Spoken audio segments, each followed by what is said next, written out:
Bonjour à tous, c'est Nicolas, j'espère que vous allez bien. La vidéo qui suit, elle est issue d'une formation en présentiel sur mesure qui a eu lieu et on parlait justement, on abordait la théorie sur le terme du transgénérationnel et surtout la bulle vibratoire dans laquelle votre famille, elle vit, les familles des gens en général aussi, et les lignées.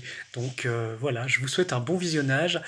Si vous êtes intéressé pour être formé ou autre, vous pouvez me contacter, hein, il y a mon numéro dans la description, et je fais également ce genre de service pour libérer les lignées, que ce soit les corps subtils des gens, que ce soit un environnement familial ou autre. Allez, prenez soin de vous les amis, je vous dis à très bientôt, et que la grande lumière soit avec vous. Je vous laisse avec la vidéo. Alors maintenant, transgénérationnel. Ah, là on l'a vu d'un point de vue ostéokarma, c'est-à-dire comment est-ce que ces mémoires transgénérationnelles héritées de vos lignées se répercutent dans vos os et impactent votre réalité. Maintenant on va voir en termes de énergétique, plus sur un aspect moins matériel. Imaginez dans une famille, c'est comme un collectif énergétique. Bon alors déjà vous avez vous avec votre énergie, mais dès le moment que vous commencez à être plusieurs, à partager la même résonance énergétique par la génétique, par les vibrations, par l'éducation ou autre, qu'est-ce qui se passe? Vous créez un collectif énergétique. D'accord? C'est votre collectif de lignées. Et dedans, il y a les informations de papa, de maman, de grand-père, de grand-mère, etc., etc. Donc ça peut remonter loin tout ça.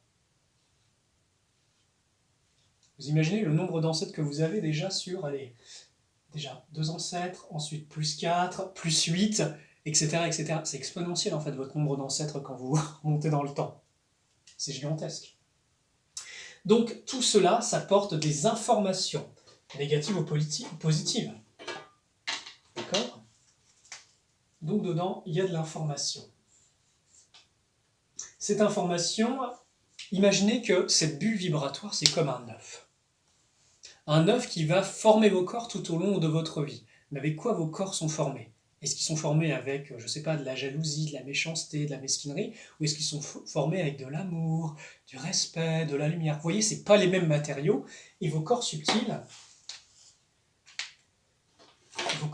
vont pas se développer pareil. C'est pour ça que dans certaines familles, je ne sais pas, ils sont tous soit envieux, soit jaloux, soit, je ne sais pas, alcooliques ou quoi. Pourquoi? Parce que leurs corps se sont paramétrés avec ces informations, avec ces énergies, et ces énergies sont liées à des mondes, des égrégores, des esprits, des génies, des mondes entiers qui agissent quantiquement sur les énergies familiales.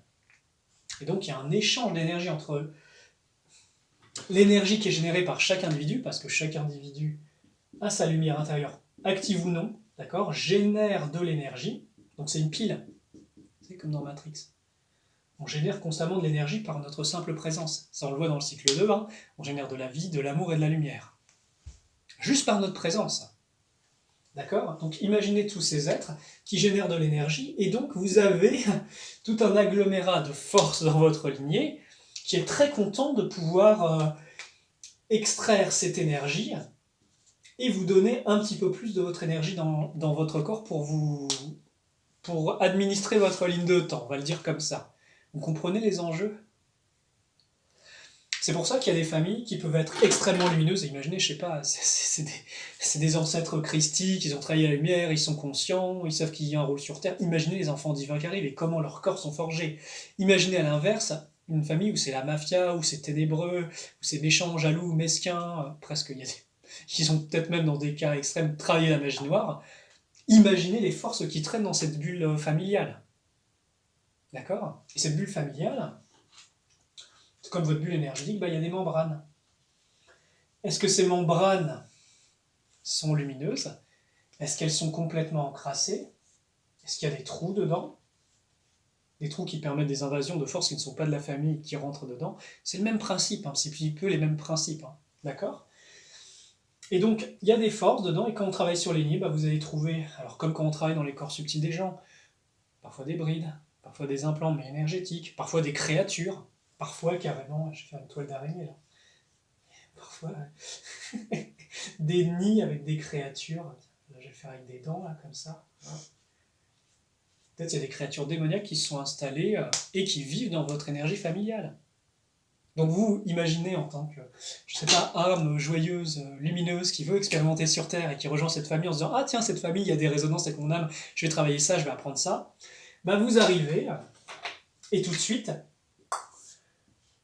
votre corps va commencer à être formé par tout l'environnement vibratoire de votre famille, et aussi l'environnement vibratoire du monde. Vous comprenez ?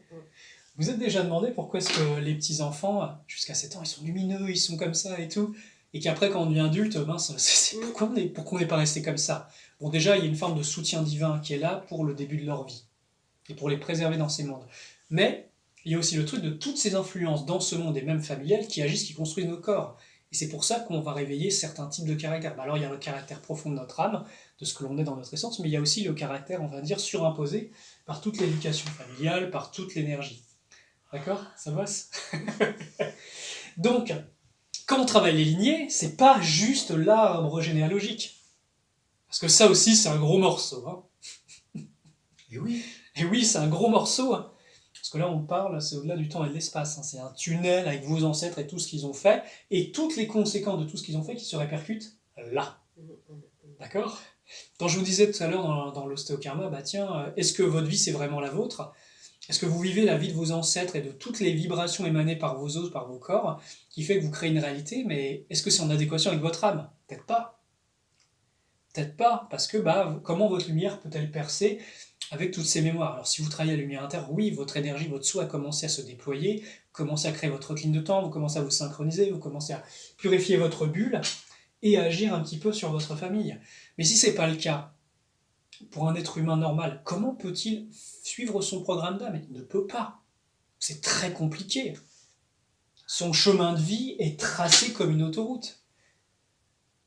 Et comment peut-il sortir de ce programme? Je vais prendre un truc, hein, c'est pas pour parler de notre société ou quoi, mais regardez, par exemple, dans notre civilisation, tes bébés, on t'injecte des trucs. Bon, bah déjà, on va réduire ta conscience. Et on te met en affinité avec des forces. Vous voyez, quand je fais ça, vous voyez de quoi je parle?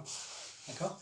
Ensuite, on te met à la crèche. T'es séparé de ta maman. Ensuite, tu vas à l'école, la petite école. T'es avec plein de gens que tu connais pas, des environnements que tu connais pas, et c'est une ferme. Ensuite, qu'est-ce qui se passe? Tu vas au collège. Waouh, t'es formaté. Tu vas à l'université.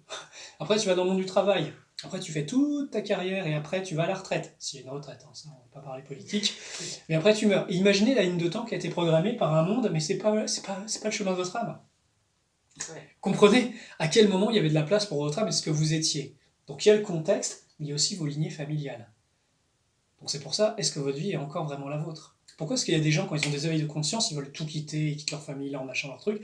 Pourquoi? Parce qu'à un moment, ils ont besoin de se dégager de toutes ces vibrations pour pouvoir à nouveau respirer, à nouveau être eux-mêmes, construire leur vie, et quand ils redeviennent plus forts, là, ils peuvent revenir vers leur famille avec beaucoup d'amour, et là, c'est le choc des mondes.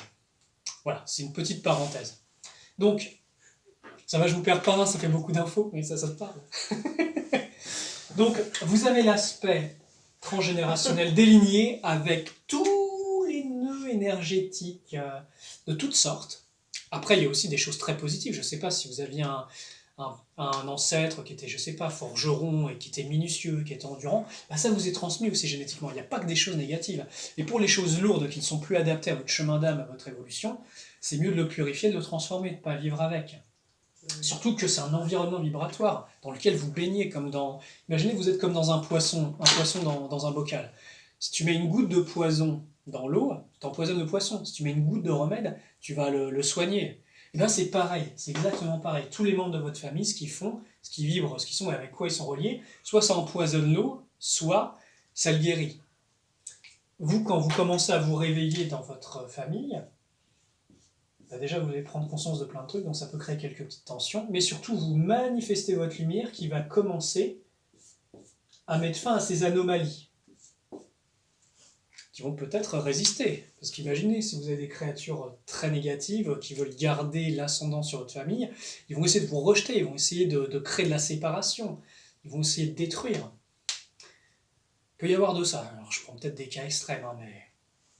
Donc, l'art énergétique, de travailler sur le transgénérationnel et ligné, c'est pouvoir agir avec l'énergie divine, donc une vibration très forte, très haute puissance et surtout pure, pour agir justement sur toutes ces problématiques et pouvoir cleaner votre famille.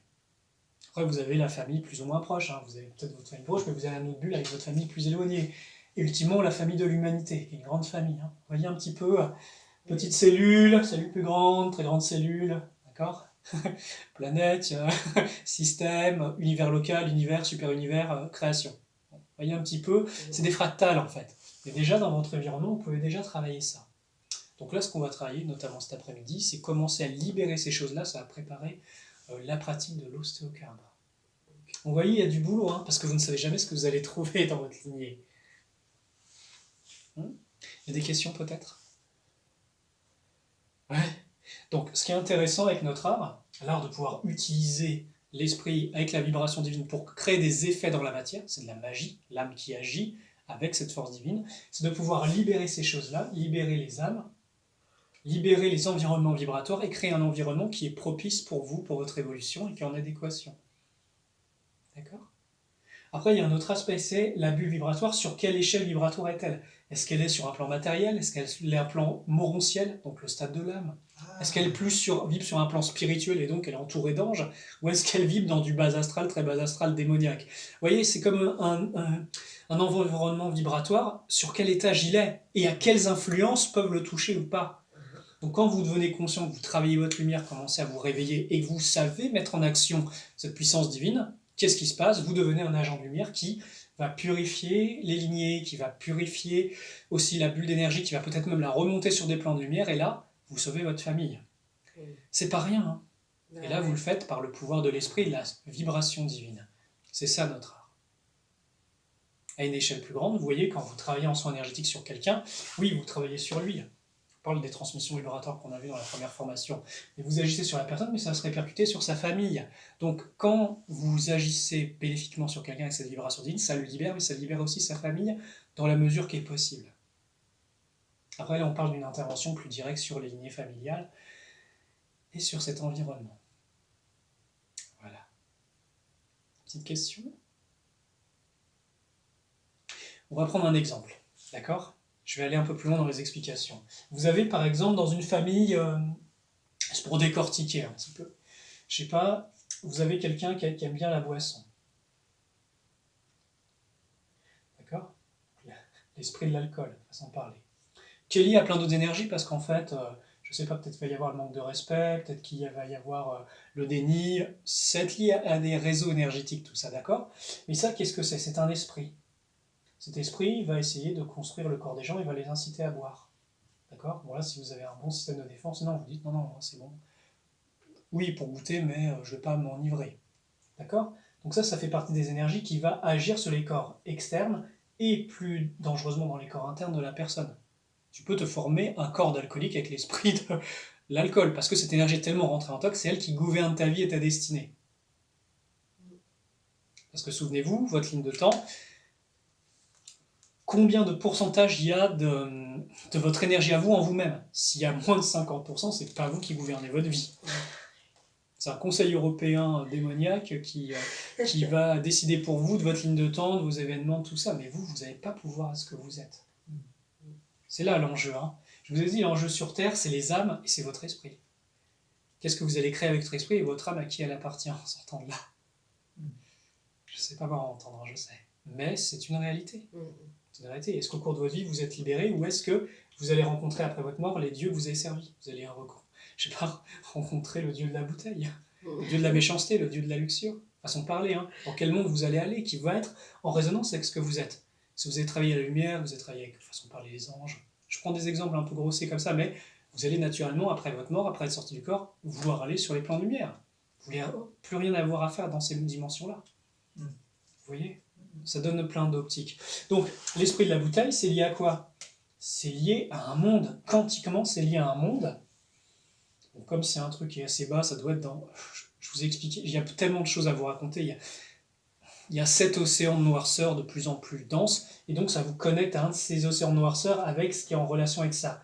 Et donc ça permet un passage entre cette dimension et votre dimension familiale. Imaginez que ça crée comme des chaînes, et soit ça va attirer vers le bas, soit vers le haut. Et imaginez que ça fait créer comme une lutte entre l'ombre et la lumière. Mais oui, c'est ces énergies-là, qui sont, ma foi, très savoureuses. L'énergie de l'amour, la lumière, la vie. Hein, Bah, ces forces-là, elles en ont terriblement besoin parce qu'elles ne peuvent pas survivre sans. C'est des mondes de décomposition et de destruction. Mm. Des mondes denses, des mondes durs, des mondes violents.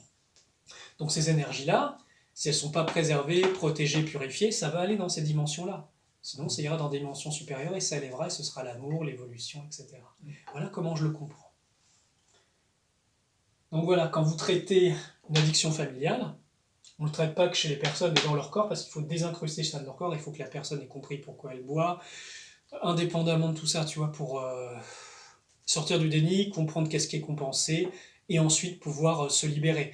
Mais après, ça traîne quand même dans l'environnement fabricatoire, donc il faut chasser cet esprit qui a fait des racines dans différents membres de la famille. Vous voyez un petit peu, c'est comme des racines qui s'incrustent dans une bulle de réalité.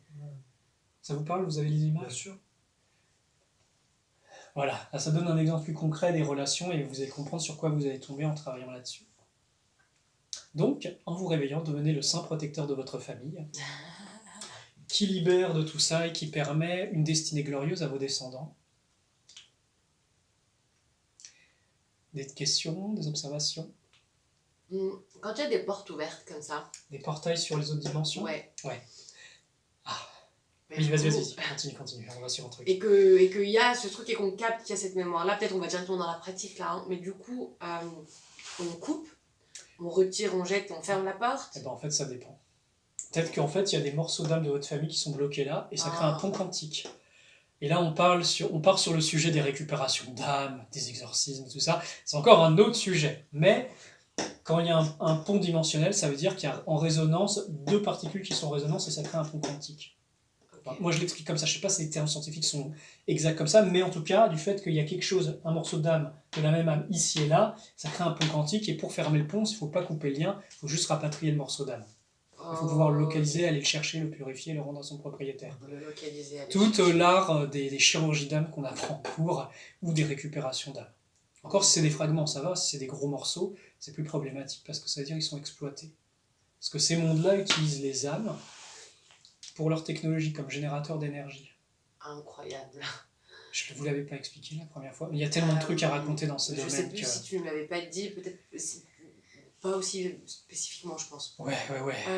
Mais des fois, dans mes médites, tu sais, quand je fais tu sais, que je voyage et tout ça, je vais récupérer des trucs, mais c'est des Bouddhas maman ou Ben justement, il faut pouvoir identifier si c'est à toi ou pas. C'est ça le truc. Et ça, il y a une technique, je te l'expliquerai un peu pour vérifier. De toute façon, tu as récupéré quelque chose qui est forcément à quelqu'un. Si c'est à toi, bah génial. Si c'est pas à toi, bah faut le remettre à d'autres niveaux Le pour fait que de ce dire soit juste traité. Que ce soit remis à son bon propriétaire. Oui, il En en est étant fait une selon la protection. création d'esprit. Ok. Tout à fait. Après ça, voilà, on l'apprend en pratique. Mhm. De toute façon, je pense qu'on va voir plein de choses. Ouais. Voilà pour cette introduction. Ok. Et ça fait une belle archive. Ouais.